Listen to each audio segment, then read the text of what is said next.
Today we're talking about OODA Loops. OODA Loops, O-O-D-A. The theory of OODA Loops came about from a guy called John Boyd. He was in the US Air Force in the 1950s and 1960s. And he was a test pilot, and he was involved in the development of a new US fighter plane. What he realised was that the fighter plane that they developed was slower than the Russian MiG. That was the main problem at the time. However, the US Air Force plane, although slower, had greater manoeuvrability and much greater visibility. And what Boyd realised is that it could outmanoeuvre the MiG 99 times out of 100. And because of its greater visibility, it could see the MiG coming. So even though it was slower, even though the main drive of the production of the aircraft was not what they intended, it beat the MiGs again and again. Now, John Boyd developed this into a form of decision making which he based predominantly on military decision making, called OODA.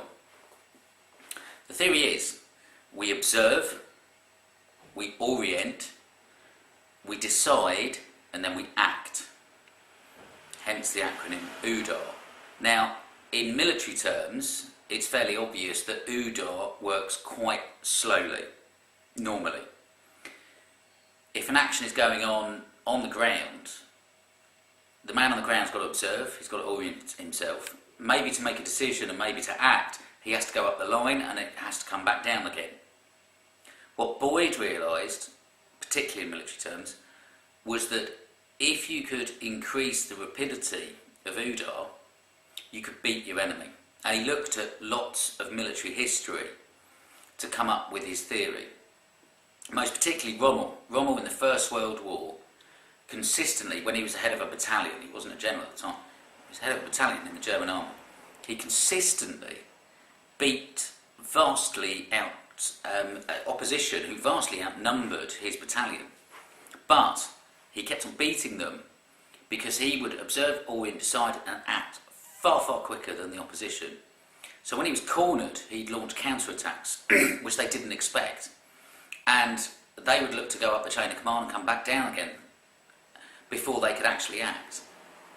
So Rommel in the First World War achieved rapid OODA, and he used this in the Second World War to great effect when he was a general. So the theory of the decision making concerning OODA is how quickly can you get to acting. Now, there is an aspect of OODA which is now related to politics. And if you can act quicker, if you can observe, orient, decide and act much, much quicker than the opposition, what it's called is getting inside their OODA loop. We all have OODA loops, multiple OODA loops, all at the same time. So we're observing one particular set of behaviours, we're orienting ourselves to that behaviour, we're then making a decision and then we're acting. And we've got multiple OODA loops going on constantly.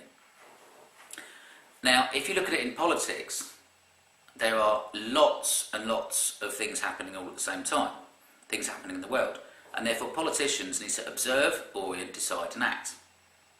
Now, if a particular politician can act within their opposition's OODA loops, in other words, if they can get to the action far, far quicker than their opposition, what this generally leads to is at the very least, mistakes. The opposition will make mistakes because the opposition might be in orientation stage, or they might be in trying to make a decision stage, and already you as a politician, you've acted on the data that's available.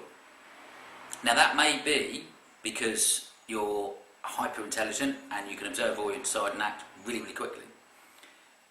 It may be because you're utterly random. It may be because you're completely honest. It may be because you don't have the infrastructure of party politics to have to go through. Now, if you apply the theory of OODA loops to Donald Trump's election, both as a candidate of the Republican Party and then subsequently as President of the United States. And if you look at his actions, he consistently got inside his competitors' OODA loops. He was observing, orienting, deciding, acting so quickly that people were making mistakes. Jeb Bush, who was another Republican candidate, was a classic example. When Trump came out with comments about the Mexicans, Jeb Bush at a party rally later that day or early the next day, after the comment came out from Trump, would try and respond to Trump's comments. And he couldn't.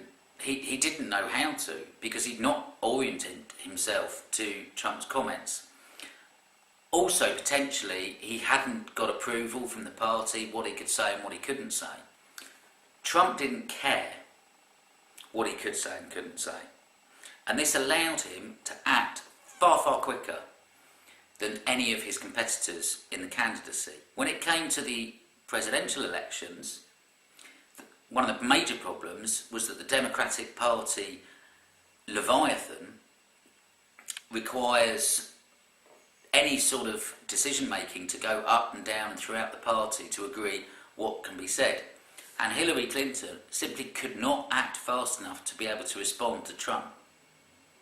And when Trump was coming out with outrageous statements every single day, often twice a day, there's no possibility of a competitor being able to respond to it in an appropriate manner. So getting inside OODA loops is, particularly from a political and from a military perspective, incredibly powerful. The interesting point is that right now is that Steve Bannon was advising Trump during his election to be a candidate and then subsequently president. Steve Bannon has now been seen with Boris Johnson in the UK. If Boris Johnson has been told how to, or taught how to get inside people's OODA loops, then what he'll start doing is acting rapidly and disconcerting his opposition. Steve Bannon clearly knew about OODA loops, apart from anything else, because Steve Bannon was in the US Navy certainly in the 70s, late 60s, early 70s, when John Boyd's OODA loop theory was being taught throughout the military. And it's no doubt this is where Steve Bannon picked it up from. And it's no doubt where he passed it on to Donald Trump. And he is now passing it on to Boris Johnson. If we see rapid actions, seemingly sometimes nonsensical, they will be designed to get inside competitors' OODA loops. And what they will do is they will probably make competitors make mistakes.